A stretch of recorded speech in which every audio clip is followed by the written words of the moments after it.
Stade de France, 13 novembre 2015. La France et l'Allemagne disputent un match amical. À 21h17, une forte détonation fait sursauter les joueurs et les spectateurs. C'est le début d'une véritable nuit d'horreur. Qu'est-ce qui se passe? Monsieur, qu'est-ce qui s'est passé? Il y a eu un attentat. Les attentats de Paris sont la perte la plus importante de vie sur le territoire français dans un acte de guerre depuis 1945. Donc ça n'est pas n'importe quoi. On parle d'un attentat qui en plus se passe à Paris. C'est quelque chose d'énorme. C'est quelque chose d'énorme. La police doit faire face à plusieurs groupes terroristes qui mènent des attaques simultanées et parfaitement coordonnées. L'État islamique, quand ils ont commencé à concevoir, Al-Adnani, le chef des opérations spéciales, quand il a commencé à concevoir les opérations à l'étranger en 2013-2014, il a conseillé ce mode opératoire aux hommes qu'il formait. 3 étapes. Vous arrivez, vous tuez vite le plus de gens possible, vous prenez des otages, vous faites durer et vous mourrez en affrontant les forces de l'ordre. Paris, les jours qui suivent les attentats. 130 morts et plus de 400 blessés.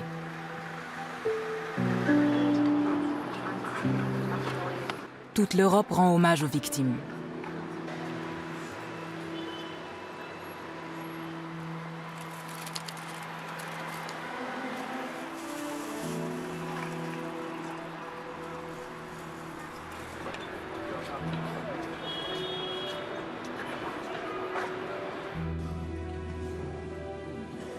La France est en guerre.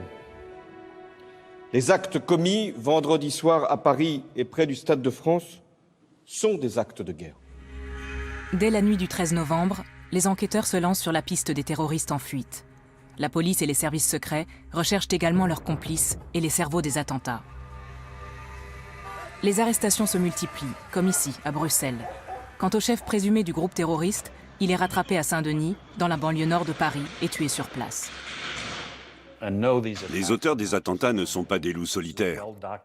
Aujourd'hui, on sait qu'un groupe comme Daesh, qui n'est qu'un rouage du système, possède une unité opérationnelle très organisée, dédiée à la planification et à la mise en œuvre de ce genre d'attentats en Europe occidentale. Mais d'où viennent les connaissances acquises par ces groupes terroristes, tels que Daesh, également appelé État islamique? L'organisation État islamique dispose d'un service de renseignement, l'EMNI. Celui-ci a été fondé par d'anciens membres du premier cercle de Saddam Hussein. Ces proches du dirigeant irakien n'ont pas rejoint Daesh pour des raisons idéologiques, mais pour gagner de l'argent. Et en apportant le savoir-faire du renseignement à un groupe terroriste, ils ont créé un cocktail fatal. Les groupes terroristes pourraient-ils donc tenir leur savoir-faire des services secrets? C'est nous, la France, les États-Unis, la Grande-Bretagne, l'Allemagne, qui soutenons les régimes en place au Moyen-Orient. On les finance, on leur achète du pétrole, on leur vend des armes, on forme leurs services de renseignement, on forme leurs armées. Nos services de renseignement occidentaux seraient-ils les parrains du terrorisme? Y aurait-il un business de la terreur?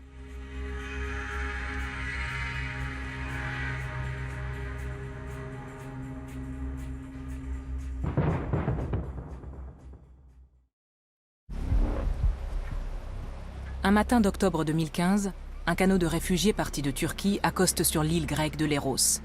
Parmi eux se trouvent 2 hommes qui se feront exploser quelques semaines plus tard au Stade de France, ainsi que 2 autres terroristes.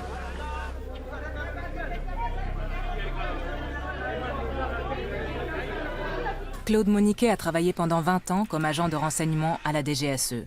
C'est un spécialiste de premier plan en matière de lutte antiterroriste. Il devait y avoir au moins 4 commandos à Paris, il y en a eu, entre guillemets, que 3. Au moins 2 personnes manquaient pour les attentats de Paris, qui ont été repérées immédiatement à l'arrivée pour l'usage de faux papiers. L'un de ces hommes s'appelle Mohamed Ousmane, ici photographié le jour de son arrivée. Les employés de Frontex, l'agence de protection des frontières extérieures, ont des doutes sur la déclaration du soi-disant réfugié. Il se dit syrien, mais ne parle que quelques mots d'arabe et s'avère incapable de décrire Alep, sa prétendue ville de naissance. Pourtant, fin octobre 2015, l'organisme européen de lutte antiterroriste finit par le laisser passer, en compagnie d'un autre homme tout aussi suspect. Les deux sont en réalité des terroristes de l'organisation État islamique. Alors qu'ils sont censés être sous surveillance, ils commencent par traverser les Balkans en direction du nord, pilotés depuis la Syrie par leurs contacts, appelés dans le jargon officiers traitants. En chemin, on leur fournit régulièrement de nouveaux appareils, ainsi que des informations et de l'argent liquide, comme le prouvent les transcriptions de leurs conversations téléphoniques. Ousmane devait participer aux attentats de Paris, mais il n'a pas réussi à se rendre sur place. Le lendemain des attentats, Mohamed Ousmane et son acolyte sont arrêtés dans un centre d'hébergement pour réfugiés à proximité de Salzbourg et placés en maison d'arrêt. Le conseiller en sécurité Sajjan Goel a étudié de près l'affaire Ousmane. C'était un membre clé du groupe Lashkar-e-Taiba. Il est soupçonné d'avoir pris part à l'organisation des attentats de Mumbai en 2008. Pourtant, personne n'a rien fait. Mohamed Ousmane est un ressortissant pakistanais. Il fabrique des bombes et appartient au groupe terroriste Lashkar-e-Taiba. La recherche d'indices commence. En Occident, cette organisation est moins connue que Daesh ou Al-Qaïda. Pourtant, elle est beaucoup plus importante. Elle a été créée par les services secrets pakistanais Inter-Services Intelligence, également appelé ISI. Il constitue avec l'armée un véritable État dans l'État. On est en face de services au Pakistan dont on comprend bien qu'ils sont importants, on ne peut pas se passer d'eux, mais on comprend bien aussi qu'une partie de ces services joue un double jeu. Et quand on parle au service secret pakistanais, est-ce qu'on parle à l'État pakistanais ou est-ce qu'on parle à Al-Qaïda ou au Lashkar-e-Taiba ou à un autre groupe terroriste? On ne sait pas. La piste du terrorisme qui relie le Pakistan à Paris est suivie de près par Jean-Louis Bruguière, un ancien juge spécialisé dans la lutte antiterroriste. Avec l'aide de la DST, il a déjoué une série d'attentats dans le monde entier. La DST connaissait parfaitement le Lashkar-e-Taiba, travaillait très étroitement, y compris avec les services pakistanais, mais également les services britanniques, américains. Donc c'était une organisation connue, et comme nous avions des contacts, on travaillait étroitement avec la DST, ça n'a pas été une surprise, le Lashkar-e-Taiba. Au début, la collaboration avec l'ISI semble porter ses fruits. Jean-Louis Bruguière parvient à contrecarrer les plans d'un terroriste qui préparait un attentat à l'autre bout de la planète. Un Français converti à l'islam, Willy Brigitte. Sa cible, l'Australie. Ils avaient déjà commandé, ils étaient intéressés sur Internet, sur des cibles potentielles. Il y avait des sites militaires australiens, il y avait même une centrale nucléaire civile. Ils avaient acheté déjà des produits donc, du commerce permettant de pouvoir fabriquer des explosifs, notamment le fameux TATP, bien connu. Donc ils étaient très engagés dans le processus. Les autorités australiennes se lancent aussitôt sur les traces de la cellule dormante basée à Sydney. Sur cette vidéo de surveillance, on peut apercevoir Fahim Lodi, le complice de Willy Brigitte. Willy Brigitte n'a pas été arrêté en Australie. Les Australiens, donc, l'ont simplement expulsé d'Australie. Nous l'avons arrêté en France, après arrêté et étant interrogé par la police et par moi, qu'on a eu toutes ces informations, qu'on a pu rebasculer aux autorités judiciaires australiennes qui ont agi et donc ont arrêté Lodi et son équipe. Le démantèlement de la cellule terroriste permet d'éviter un grave attentat. Jean-Louis Bruguière met alors tout en œuvre pour découvrir qui tire les ficelles. La piste le mène à nouveau au Pakistan et à Lashkar-e-Taiba.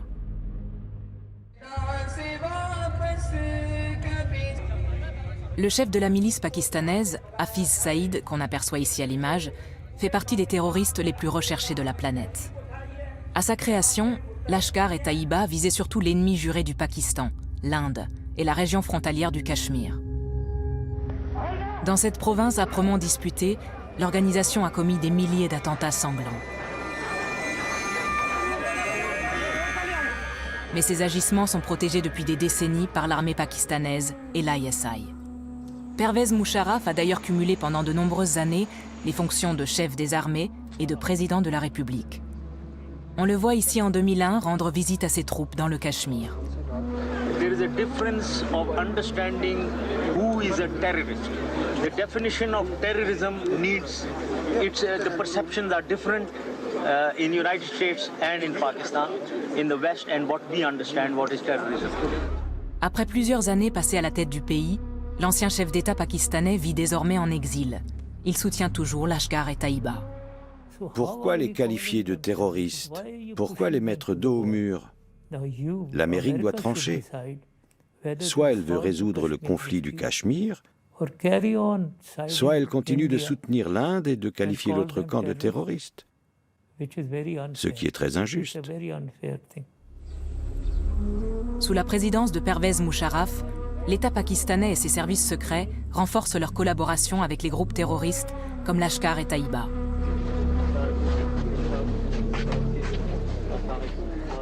Le nom Lashkar-e-Taiba signifie « armée des purs ». Son but premier était de mener l'insurrection dans la région du Cachemire administrée par l'Inde, mais son idéologie lui donne des ambitions plus internationales. Des ambitions qui viennent tristement confirmer les projets terroristes de Willy Brigitte. Outre l'Australie, Jean-Louis Bruguière découvre tout un réseau de cellules dormantes et parvient à empêcher un attentat en Grande-Bretagne et un autre en Virginie, aux États-Unis. Mais qui se cache derrière? Le juge français fait tout pour mettre la main sur les commanditaires. Moi, je suis allé aux États-Unis, donc j'ai interrogé ces gens-là. Ils ont reconnu formellement Willy Brigitte comme étant dans la même chambre et ayant fait le même entraînement, et étant sous les ordres de Sajid Mir. Sajid Mir, l'homme qui a fomenté les 3 projets d'attentat. De lui, on ne connaît que cette photo. Les services de renseignement eux-mêmes savent très peu de choses sur cet homme de l'ombre. Et donc ces individus aussi aux États-Unis ont confirmé l'existence de Sajid Mir et le rôle de Sajid Mir dans la manipulation et le recrutement de ces étrangers dont l'objectif était de les former et de les renvoyer en Europe ou aux États-Unis pour des opérations terroristes pour le compte du Lashkar-e-Taiba. Jean-Louis Bruguière demande la mise en examen de Willy Brigitte, mais aussi, par contumace, de son donneur d'ordre, Sajid Mir. J'ai lancé un mandat d'arrêt international contre Sajid Mir, avec une diffusion toute zone par Interpol, vous savez, le fameux coin rouge, de façon à ce que tous les pays du monde, les 190 pays du monde, soient informés pour instruction d'arrêter d'intéressés dès qu'ils le verraient. Le FBI ajoute le Pakistanais à sa liste des terroristes les plus recherchés, mais Islamabad fait la sourde oreille. La piste de Sajid Mir mène à un autre terroriste qui a travaillé sous ses ordres. Celui-ci a mis au point une stratégie qui aura des répercussions jusque dans les rues de Paris. Son nom, David Coleman Headley. Il est très différent des autres types recherchés. Lui, il adore être terroriste. Et ils ne sont pas si nombreux à aimer ça. Les soldats, c'est autre chose. Ils font simplement leur boulot. Mais Headley, non. Lui, il a le terrorisme dans le sang. Le psychiatre Mark Sageman a grandi en France et fait carrière aux États-Unis, au sein de la CIA. Aujourd'hui, il parcourt le monde pour interroger des terroristes. Il en a rencontré plus que n'importe quel expert. Headley est le fils d'un Pakistanais star des médias et d'une Américaine de bonne famille, presque une aristocrate, originaire de Philadelphie. David Headley naît à Washington en 1960, sous le nom de Daoud Gilani. Il grandit au Pakistan et fréquente une école militaire d'élite, mais il interrompt ses études avant la fin. À 17 ans, il emménage chez sa mère à Philadelphie et commence à sortir du droit chemin. En 1988, il se fait arrêter à l'aéroport de Francfort avec de l'héroïne en provenance du Pakistan qu'il comptait passer en contrebande aux États-Unis. La piste de David Headley mène directement à New York. Le journaliste Sébastien Rotella a enquêté sur le terroriste pour le compte du New York Times et du Washington Post, en s'appuyant entre autres sur les révélations d'Edward Snowden. L'un des tournants de sa vie, c'est cette arrestation à l'aéroport de Francfort en 1988. Il se fait prendre par un agent des douanes, mais il était déjà surveillé par la DEA. Il accepte aussitôt de devenir un indique. Et il écope d'une peine de prison réduite en aidant la DEA à attraper ses complices du trafic d'héroïne. Rapidement libéré, David Hadley s'installe à New York. Il poursuit ses activités d'informateur pour la DEA, l'agence antidrogue américaine. Mais en parallèle, il continue le trafic à grande échelle, du moins jusqu'en 1998, où il se fait piéger par un agent infiltré. Il se retrouve alors devant les tribunaux, défendu par l'avocat Howard Leader. Il a une particularité physique assez intéressante. Ses deux yeux sont de couleurs différentes, ce qui lui donne un regard très déstabilisant.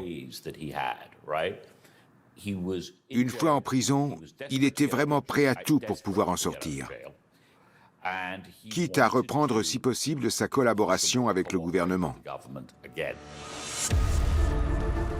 David Hadley a beau être récidiviste et en détention provisoire, il propose à la DEA de continuer à jouer les indicateurs dans le milieu new-yorkais de la drogue. Son meilleur atout est d'être musulman, comme de nombreux trafiquants de l'époque.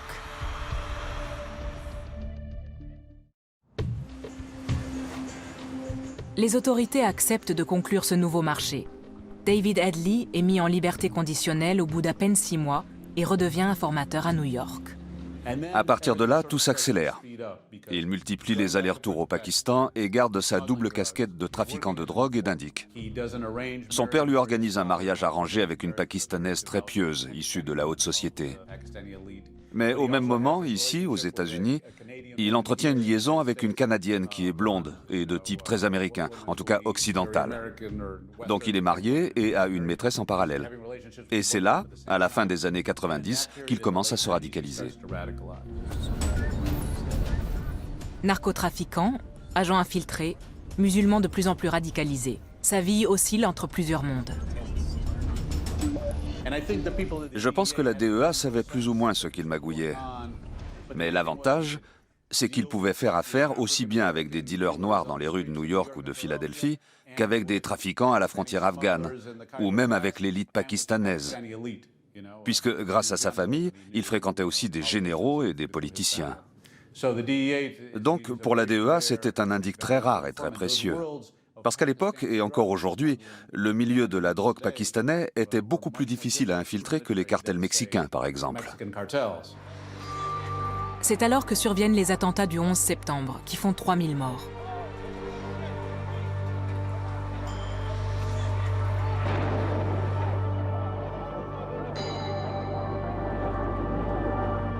À New York, c'est la panique.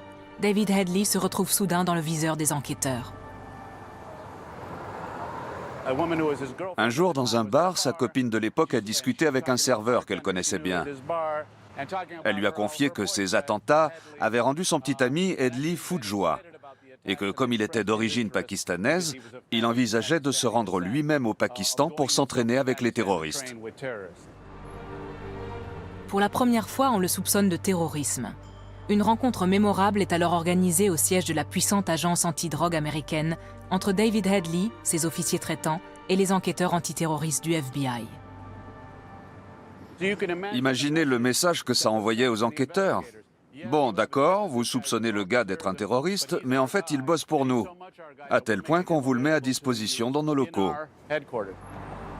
Les agents de la DEA protègent leurs informateurs et font obstruction à toute nouvelle enquête du FBI.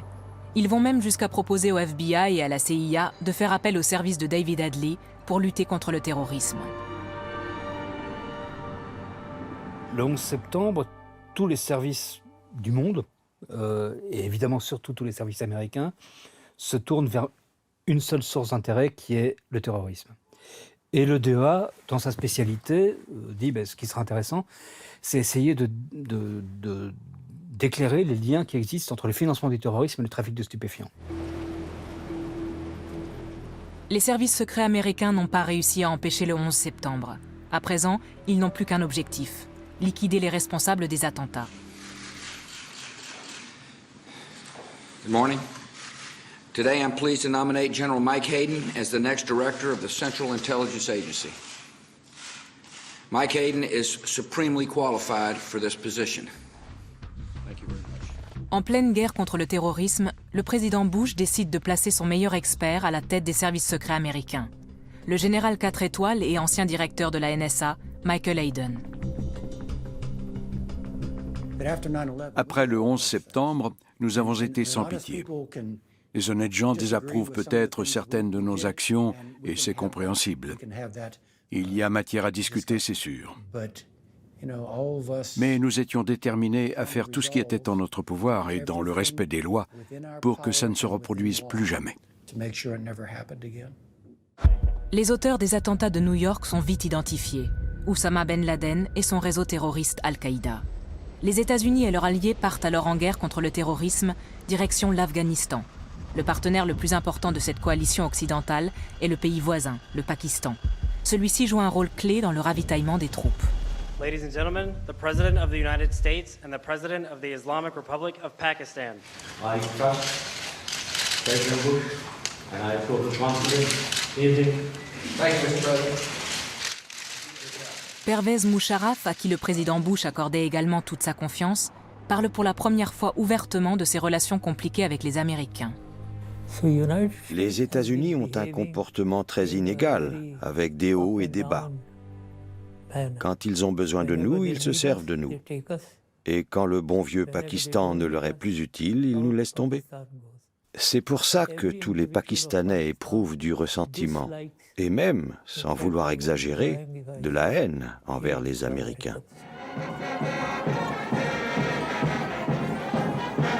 Pourtant, les pays occidentaux misent tout sur le Pakistan, cet allié problématique qui est à la fois une poudrière islamiste et une puissance nucléaire.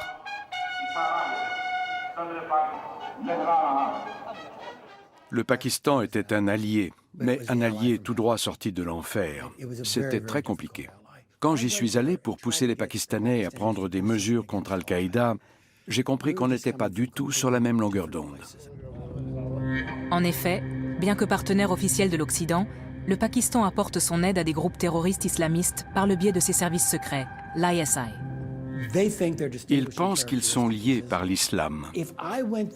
Parfois, je disais à mon homologue, le général Kayani, on doit faire ci ou ça dans la zone tribale. Mais ce que j'essayais de dire entre les lignes, c'est arrêtez de faire une fixation sur l'Inde. Ce n'est pas les Indiens le problème. On ferait mieux de s'occuper d'Al-Qaïda. Autrement dit, oubliez les hindous et allons déclarer la guerre ensemble à cette petite minorité de musulmans. Mais c'est impossible d'avoir cette conversation. Enfin, pas impossible, mais très difficile.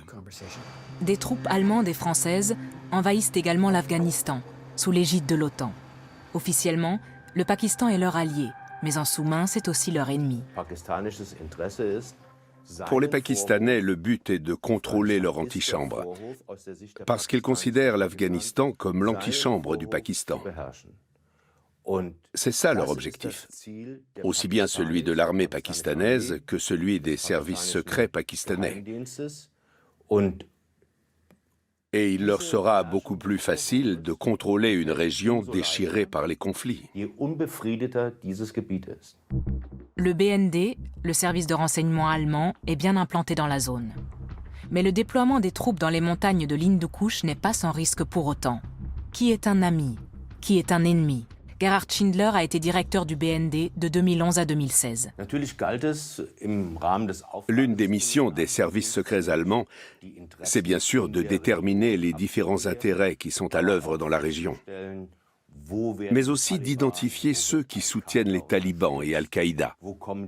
D'où viennent leurs ressources? D'où viennent leurs hommes et leurs équipements? Le Pakistan joue un double jeu dangereux, car le pays constitue aussi une terre de refuge pour des terroristes du monde entier. Tous ces groupes, tous ces individus passaient par le Pakistan. Donc le Pakistan était la zone de transit nécessaire. Et évidemment, les autorités pakistanaises ne prenaient aucune action contre eux. David Headley va lui aussi bénéficier d'un certain laxisme. Pour l'instant, il vit toujours à New York. Il est encore en liberté conditionnelle lorsque le gouvernement américain lui fait une proposition.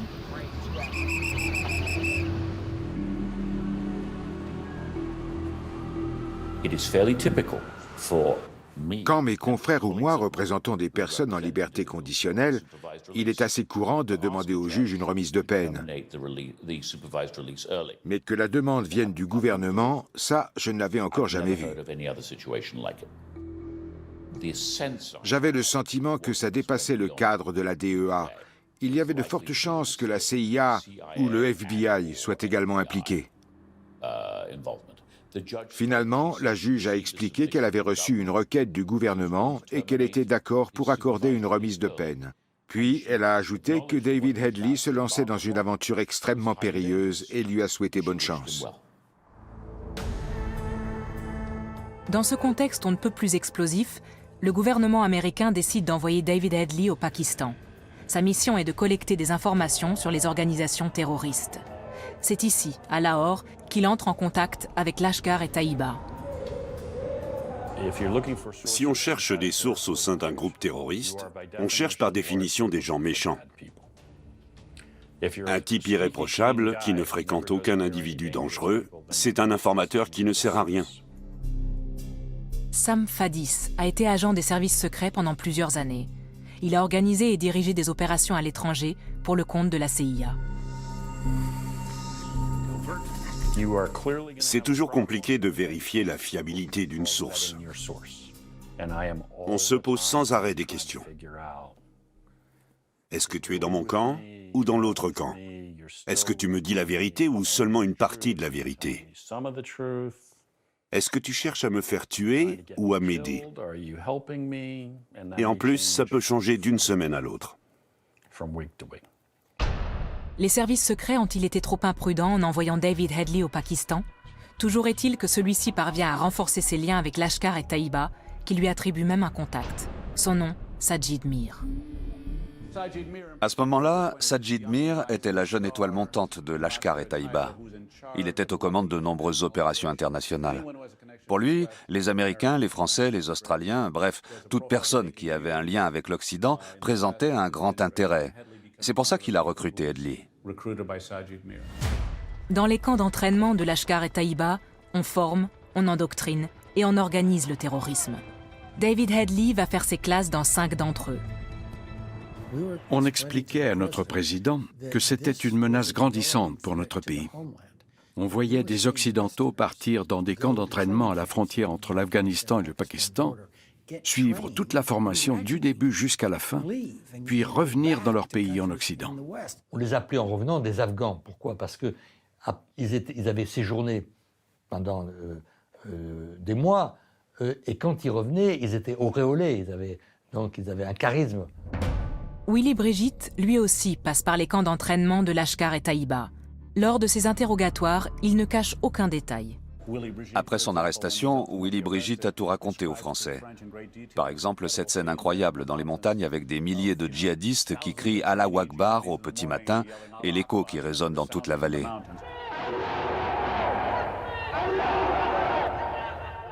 Les forces de sécurité pakistanaises connaissaient bien ce camp d'entraînement, elles le protégeaient. Les camps étaient énormes, il y avait plusieurs niveaux en fonction d'altitude. Il y avait 3 camps. Il y avait un camp qui se trouvait à 2000, un autre à 3000 et l'autre à 4000. L'allié de l'Occident, dans sa croisade contre le terrorisme, facilite donc la formation des terroristes. Les Américains avaient exigé des Pakistanais qui n'autorisent plus la présence d'étrangers dans les camps du Lashkar-e-Taïba. Contrairement à la promesse faite aux États-Unis par son partenaire pakistanais, des centaines de combattants étrangers continuent à venir se former dans les camps d'entraînement terroristes. Il y avait des inspections de façon non programmée de l'armée pakistanaise avec des militaires américains, force spéciale, la CIA probablement, qui venaient de façon aléatoire dans les camps vérifier qu'il n'y ait pas d'étrangers. Or, Willy Brigitte disait, nous étions avertis 2 jours avant par les officiels ou les supérieurs du camp qui manifestement tenaient l'information de l'armée pakistanaise ou des services pakistanais. Et notre rôle 2 jours avant, c'était de nettoyer le camp pour qu'il n'y ait aucune trace. Et on nous envoyait 2000 mètres plus haut, donc à 4000 mètres, de façon qu'on ne soit pas détecté par les Américains. La CIA connaît l'existence de ces camps, mais elle ferme délibérément les yeux tant que ceux-ci ne recrutent pas d'Occidentaux. Willy Brigitte raconte également ses voyages à travers le Pakistan en compagnie de son officier traitant Sajid Mir. Sajid Mir était dans un des convois. Il était salué par les militaires comme étant un haut gradé de l'armée pakistanaise. Donc il y avait des liens très étroits entre Lashkar et Taïba et l'armée pakistanaise. Il appelle l'armée pakistanaise peut-être l'Aïsaï, mais l'Aïsaï était une partie intégrante. D'après l'enquête de Jean-Louis Bruguière, Sajid Mir est un ancien officier de l'armée pakistanaise qui a aussi travaillé pour l'ISI. De notre point de vue, ils ne jouent pas un jeu pro-américain ou pro-occidental, mais un jeu pro-pakistanais. Ce qu'ils veulent, c'est surtout atteindre leurs objectifs à eux. L'Inter-Services Intelligence est aussi mystérieux que sulfureux. Il ne laisse filtrer aucune information. Le général 3 étoiles, Assad Dourani, est l'ancien directeur de l'ISI.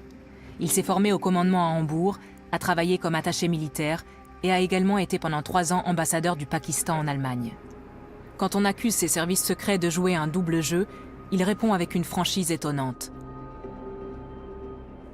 Pour être bon, il faut jouer un double jeu, voire un triple jeu. Dans notre métier, on disait souvent que quel que soit le double jeu en question, on doit le jouer, et surtout le jouer bien. Sous sa direction, l'ISI a aidé des milices qui ont assassiné des milliers de civils en Afghanistan. Certains groupes vont vous paraître utiles à vous. Moi, j'aide ceux qui me paraissent utiles à moi. Mais parfois, il y en a qui grandissent tellement qu'ils deviennent incontrôlables. Un peu comme le célèbre monstre de Frankenstein dans la littérature anglaise. Ça peut arriver. Le monstre devenu incontrôlable, c'est évidemment l'organisation terroriste Lashkar et Taïba, financée par l'ISI, et filmée ici devant son siège principal à Lahore. De son côté, David Headley a bien renforcé ses liens avec le réseau terroriste. Il a également eu des enfants avec sa femme pakistanaise et vit désormais dans la tradition islamique. Headley est un individualiste. Même au sein de Lashkar et Taïba, il n'a jamais été totalement intégré au groupe.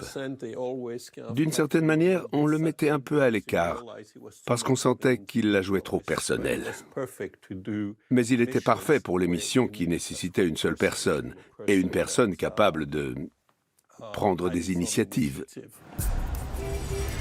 Début 2006, David Headley se rend dans le district de Khyber, à la frontière afghane. Il cherche à passer des armes en contrebande, mais se fait arrêter par l'ISI à un poste de contrôle. Au bout de plusieurs heures, on lui interdit de poursuivre son voyage. Mais cette opération ratée ne manque pas d'attirer sur lui l'attention des services de renseignement pakistanais. En janvier 2006, Headley reçoit le coup de fil d'un certain major Iqbal qui lui dit « À partir de maintenant, tu vas travailler pour les services secrets pakistanais. » Le major Iqbal est un agent de l'ISI, qui est recherché dans le monde entier. Mais personne ne connaît son visage, pas même Interpol ou le FBI. Headley a désormais 2 officiers traitants au Pakistan, Sajid Mir pour Lashkar et Major Iqbal pour l'ISI. Il décide de l'envoyer en mission de reconnaissance à Mumbai. Grâce à son passeport américain, David Coleman Headley peut se rendre dans le pays ennemi du Pakistan, l'Inde. À Mumbai, il ouvre une agence de visa, fait imprimer des cartes de visite et se fait passer tantôt pour un diplomate, tantôt pour un homme d'affaires. Headley, c'est l'homme invisible. Dans un pays comme l'Inde, un type qui a ce genre de profil et de passeport, qui s'habille bien et qui loge dans des hôtels 5 étoiles, personne ne l'embête. David Headley commence alors à chercher des cibles d'attentats potentiels dans la ville. Par exemple, l'hôtel Oberoi Trident, où descendent beaucoup d'hommes d'affaires. La gare, où transitent jusqu'à 4 millions de voyageurs par jour. La maison Nariman, un centre juif américain avec une auberge de jeunesse. Le café Léopold et l'hôtel de luxe Taj Mahal Palace.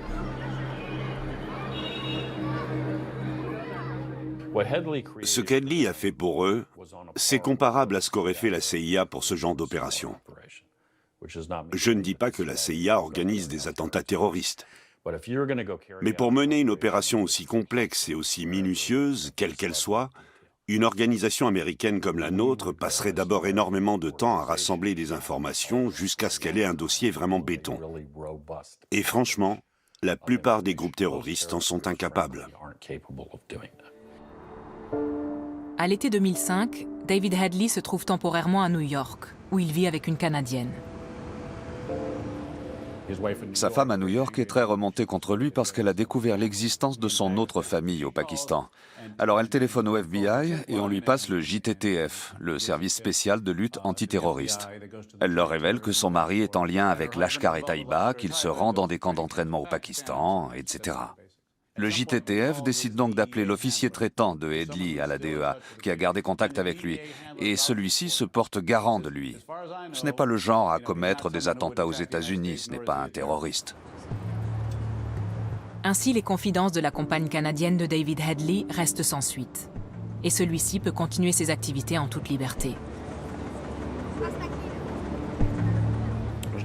C'est clairement une bourde. Il faut toujours vérifier toutes les pistes. Quand je travaillais avec une source, même si c'était mon informateur, même si c'était moi qui l'avais recruté, même si je traitais avec lui depuis 3 ans, à chaque fois qu'il revenait me parler, je devais le regarder avec des yeux neufs. De toute évidence, ça n'a pas été le cas pour David Headley. Il parvient à quitter les États-Unis sans encombre pour se rendre à Mumbai. En 2007, il épouse une 3e femme, Faiza Outala, une Marocaine étudiante en médecine qui a 20 ans de moins que lui.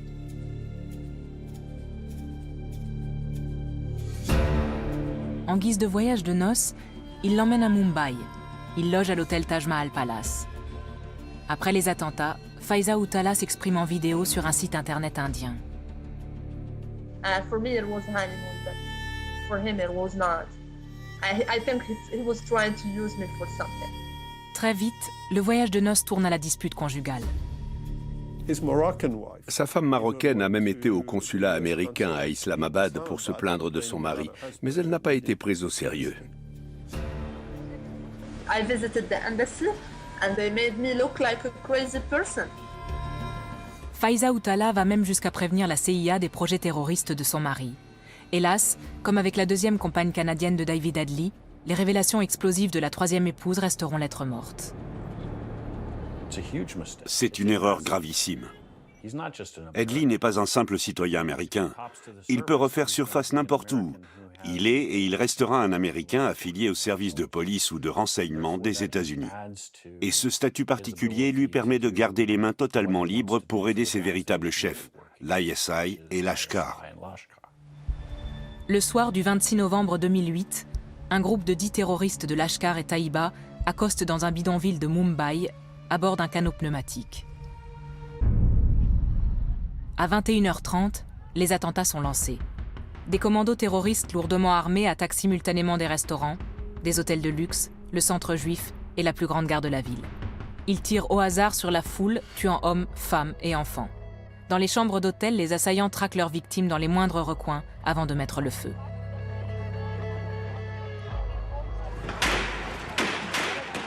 Parmi eux, 2 terroristes prennent d'assaut la gare Victoria Terminus avec grenades et fusils d'assaut et abattent les voyageurs de façon totalement arbitraire. Bilan, 58 morts et des centaines de blessés.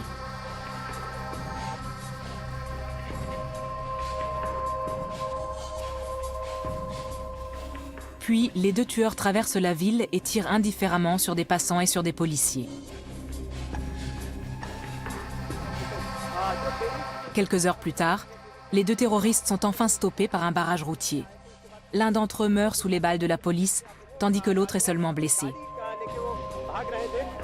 Il est aussitôt transporté à l'hôpital où il est interrogé pendant la nuit. C'est un Pakistanais de 21 ans qui s'appelle Ajmal Kasab. Le voici sur la vidéo de son premier interrogatoire. कौन-कौन से लोगों का मारने का बताया था? नहीं, आम लोगों पे कोई खास नहीं दिया था। ऐसा स्पेसिफिक कौन सा? किसी के पास जाओ, उसको कहो कि जहाद है, फला है, फला है। क्या-क्या? फला नहीं। मतलब यही कि ये बहुत अजीमत वाला। Ajmal Kasab passe immédiatement aux aveux. Il explique aux enquêteurs indiens que les attentats ont été pilotés en direct au téléphone par un centre de commandement à Karachi, au Pakistan. Leurs officiers traitants leur ont dit « Commencez par faire un maximum de dégâts, puis trouvez-vous une bonne position protégée. Et de là, essayez de continuer le plus longtemps possible. » Mais par qui sont pilotés les terroristes de Mumbai? Avant de devenir vice-président de la police, Deven Bharti a été lui-même policier. En novembre 2008, le soir des attentats, il a été l'un des premiers à être dépêché sur place pour arrêter les tueurs. Au cours d'une des fusillades, un terroriste a perdu son téléphone portable et j'ai réussi à le récupérer. Quand il s'est mis à sonner, j'ai décroché et j'ai essayé de discuter avec l'officier traitant à l'autre bout du fil. Je me suis fait passer pour un serveur de l'hôtel. Sur cette photo, on peut voir Devin Bharti avec le fameux portable quelques instants avant l'appel du Pakistan. C'était Sajid Mir. Sajid Mir. C'est l'officier traitant de David Coleman Hadley qui pilote lui-même les attentats au téléphone. Il se livre même à un jeu particulièrement pervers avec 2 femmes prises en otage au centre juif. Hello? I have already talked to them. I was talking to the consulate just a few seconds ago. Don't worry, Dana. Just sit back and relax and don't worry and just wait for them to contact, okay? Yes, sir. And save your energy for good days. If they contact right now, maybe you're gonna, celebrate your Sabbath with your family. ਗੱਲ ਸੁਣੋ जी जी ਇਹਨਾਂ ਨੂੰ ਤੁਸੀਂ ਨਾ ਹੁਣੇ ਹੀ ਸਾਰੇ ਹੋ ਜਾਓ ਜਾਨ ਛੁਡਾਓ ਯਾਰ ਆਪਣੀ ਕਰੇ ਬਿਸਮਿਲ੍ਲਾ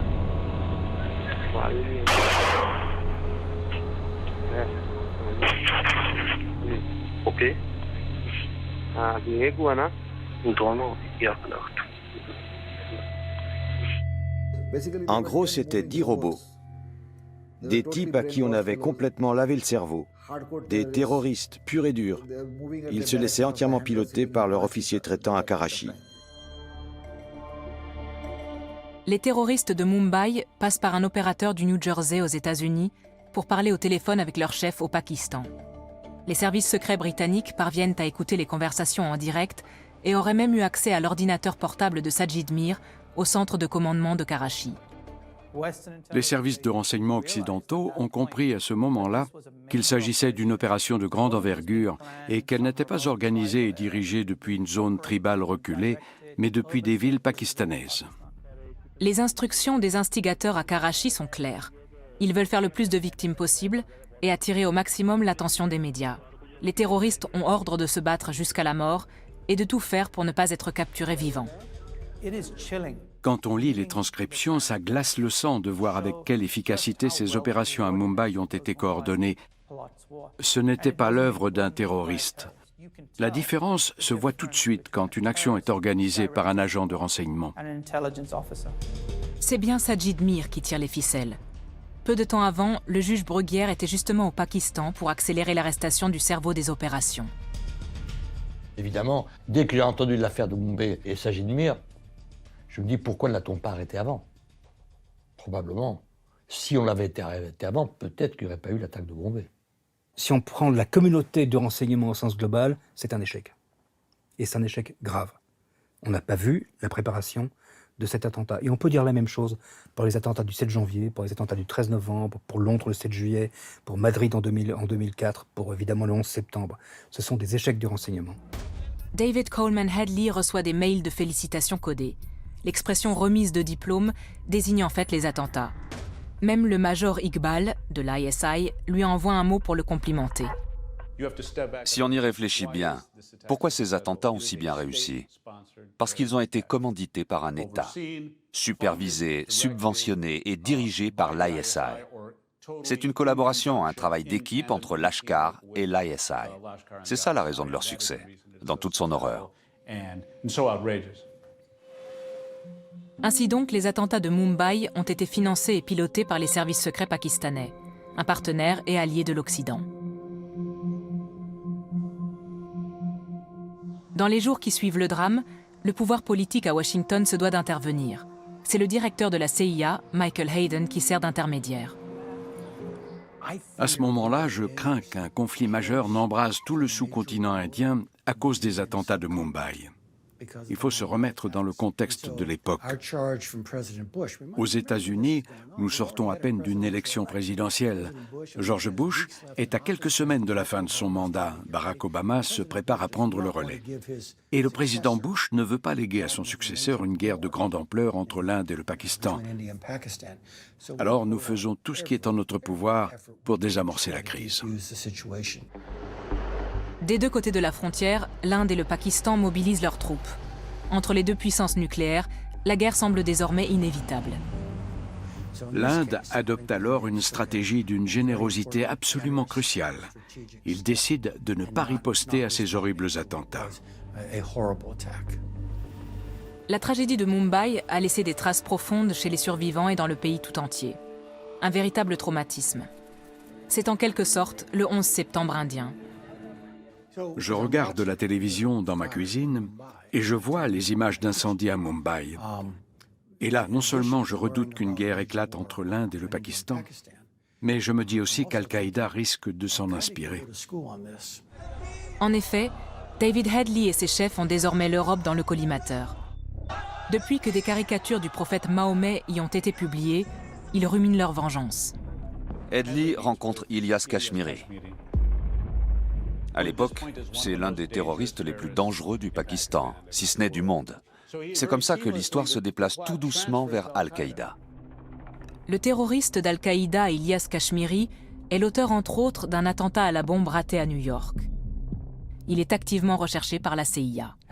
Headley est ravi, mais il sait aussi qu'en préparant un attentat en Occident et pour Al-Qaïda, il s'aventure sur un terrain beaucoup plus dangereux. Et effectivement, c'est ce qui causera sa perte. La nouvelle cible de David Headley est la capitale danoise, Copenhague. Il s'y rend à plusieurs reprises pour filmer et prendre des photos. La gare centrale, le luxueux hôtel d'Angleterre, la grande synagogue et le siège du journal Jyllands-Posten, qui a publié les caricatures de Mahomet. Cette photo a été trouvée dans son portable. Ils imaginent des attentats semblables à ceux de Mumbai. Des tireurs devront attaquer le siège du journal en plein cœur de la capitale danoise, prendre des otages en s'assurant que les médias sont bien présents, puis décapiter les otages et jeter leur tête par la fenêtre. Et tout ça dans la ville la plus pacifique qui soit, Copenhague. Dans ses notes, David Headley consigne l'organisation de l'attentat dans les moindres détails, sous le nom de code Projet Mickey Mouse. Headley comptait mener l'opération danoise tout seul. Il avait l'intention de tuer lui-même les gens du journal. David Headley se rend ensuite en Grande-Bretagne, où Ilyas Kashmiri le met en contact avec une cellule dormante d'Al-Qaïda. Mais ce qu'il ignore, c'est qu'en 2009, cette cellule fait déjà l'objet d'une surveillance des services secrets britanniques. Le MI6 creuse alors la piste David Headley et transmet ces informations aux autorités américaines, qui ont désormais leur ancien protégé en ligne de mire. Octobre 2009. Réunion de crise à la Maison-Blanche. Le directeur de la CIA demande au président de prendre une décision. À Washington, les hauts responsables, dont le président, ont été informés des résultats de l'enquête. Il leur restait ensuite à décider s'il fallait arrêter Headley ou continuer à le surveiller. Le dossier sur l'agent américain devenu terroriste finit par atterrir sur le bureau de Barack Obama. C'est lui qui va devoir trancher. En fin de compte, le président Obama a décidé de le faire arrêter à l'aéroport. L'opération est prévue à Chicago, avant que David Headley puisse retourner en Europe commettre son attentat. Les agents du FBI l'ont accosté à l'aéroport, puis l'ont amené à leur quartier général de Chicago et se sont assis avec lui dans une pièce pour l'interroger. Dans la salle d'interrogatoire, il y a son ancien officier traitant de la DEA. Headley ne peut pas lui parler, mais il peut le voir. Le message est clair. C'est le moment de refaire ce que tu as déjà fait autrefois. Changer de camp et redevenir un indique. Au quartier général du FBI, David Headley propose aussitôt de livrer ses complices. Il veut conclure un marché. Voilà l'enregistrement de son premier interrogatoire. I mean, I know you have plenty of evidence against me, but really I'm just providing you more and more evidence against me, and we're not making any arrests. Quand il s'explique devant le FBI, on voit qu'il est très fier de lui. Il n'a aucune idée de ce qui se passe. Et bien sûr, les agents du FBI font tout pour le faire parler. C'est tout l'intérêt.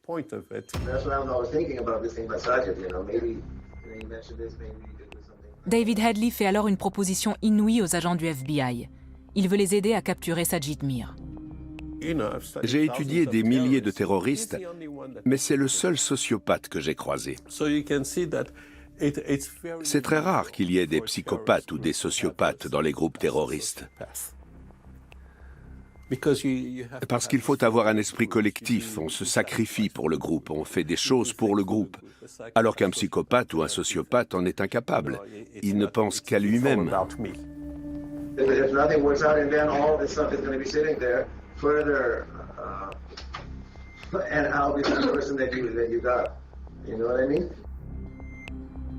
David Headley propose même au FBI de le mener jusqu'au terroriste d'Al-Qaïda Ilyas Kashmiri. Il leur dit « Je vais offrir une épée à Ilyas Kashmiri dans laquelle vous aurez planqué un GPS. Comme ça, vous pourrez le géolocaliser et déclencher une frappe de drone. » Il propose des idées, il sait qu'il doit leur donner quelque chose.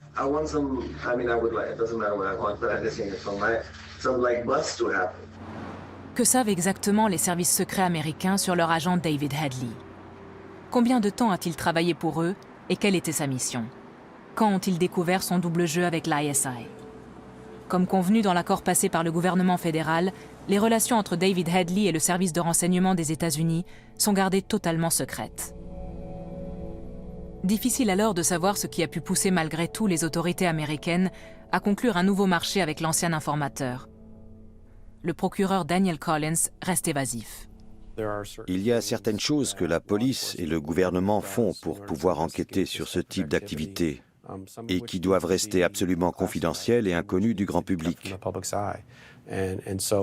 C'est pour ça qu'il y a le secret défense. La vérité ne sera jamais totalement dévoilée.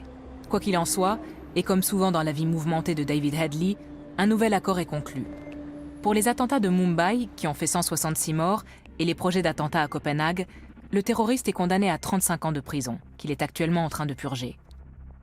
Ni peine de mort, ni extradition vers l'Inde ou le Danemark, en échange de quoi il doit garder le silence et le dossier reste classé top secret. David Coleman Headley, agent secret, agent double et terroriste. Aujourd'hui, Lashkar-e-Taïba, l'organisation terroriste qui est derrière l'effroyable tragédie de Mumbai, est plus puissante que jamais. L'ancien dirigeant pakistanais, le général Pervez Musharraf, ne démord pas de sa position. Il réfute toutes les accusations, y compris contre Lashkar-e-Taïba. Pourquoi les qualifier de terroristes? Moi, je les appelle Moudjahidines. Lashkar-e-Taïba est une organisation. C'est même la meilleure ONG du monde. Les politiciens et chefs d'État du monde entier sont nombreux à serrer la main de leur partenaire Pervez Musharraf, à commencer par Nicolas Sarkozy. Pourtant, le président pakistanais est l'un des principaux soutiens de ces organisations qui ont semé la terreur en Europe. Richard Kemp a été coordinateur des services secrets au sein du gouvernement britannique. Il ne fait aucun doute que l'ISI encourage et perpétue le terrorisme contre l'Occident. Le fait est que la plupart des attentats terroristes dans le monde sont reliés directement ou indirectement à l'ISI. C'est un organisme qui soutient, finance et orchestre en grande partie les actes terroristes commis contre l'Occident. Mumbai, Copenhague, Paris. La piste ramène inlassablement au Pakistan. Et dans les autres pays, existe-t-il par exemple un lien entre les terroristes et les alliés des services secrets allemands? C'est vrai que beaucoup de liens ont été établis avec le Pakistan.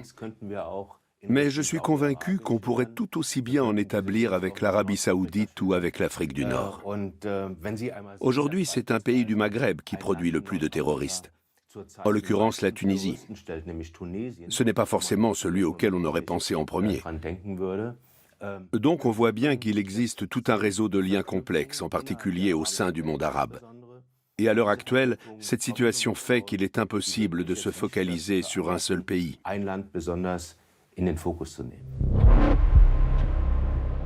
Depuis 2014, l'Europe subit une vague de terrorisme qui s'inspire des attentats de Mumbai. Les commanditaires se trouvent généralement dans des pays arabes, au Maghreb ou ailleurs, dont certains sont nos partenaires dans la lutte contre le terrorisme, mais aussi dans la gestion de la crise migratoire. Même dans le cas du terroriste de Berlin, Anis Amri, la piste remonte à un officier traitant de l'État islamique en lien avec les services secrets libyens. C'est cet officier qui aurait guidé Anis Amri dans son acte criminel, puis l'aurait aidé à prendre la fuite. Ça ne m'a pas du tout surpris d'apprendre qu'Anis Amri avait été en contact avec un agent libyen. C'était un attentat parfaitement caractéristique. Il attaque le marché de Berlin, puis il disparaît.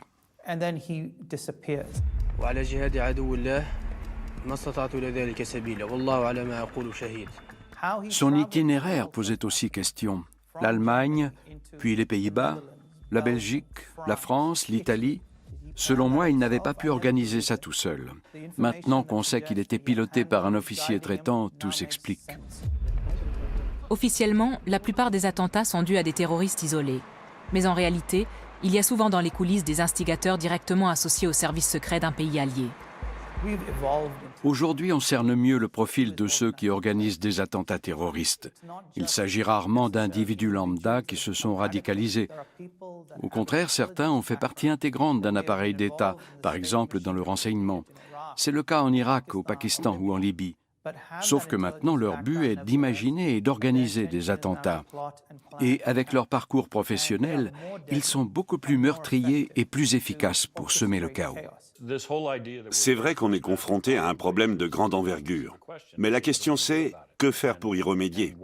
Ce qui alimente la machine, on le sait, c'est l'argent. Et pourtant, il y a des gouvernements occidentaux qui continuent à donner de grosses sommes à des types dont on sait pertinemment qu'ils sont à l'origine du problème. Au lieu d'éradiquer le terrorisme, cet argent l'alimente. C'est un sale business. Les États-Unis, la Grande-Bretagne, l'Allemagne et d'autres pays européens versent des sommes phénoménales qui servent en réalité à financer les attentats terroristes commis contre nous. Ainsi, depuis le 11 septembre, la coalition occidentale a versé plus de 35 milliards de dollars au Pakistan. Un modèle économique absolument mortifère. Très souvent, l'Occident veut des réponses faciles, des réponses simples. Voilà le problème, voilà l'argent, arrangez-moi ça. C'est une attitude dont certains n'hésitent pas à profiter. Ils disent ce que l'autre a envie d'entendre, mais agissent ensuite comme bon leur semble.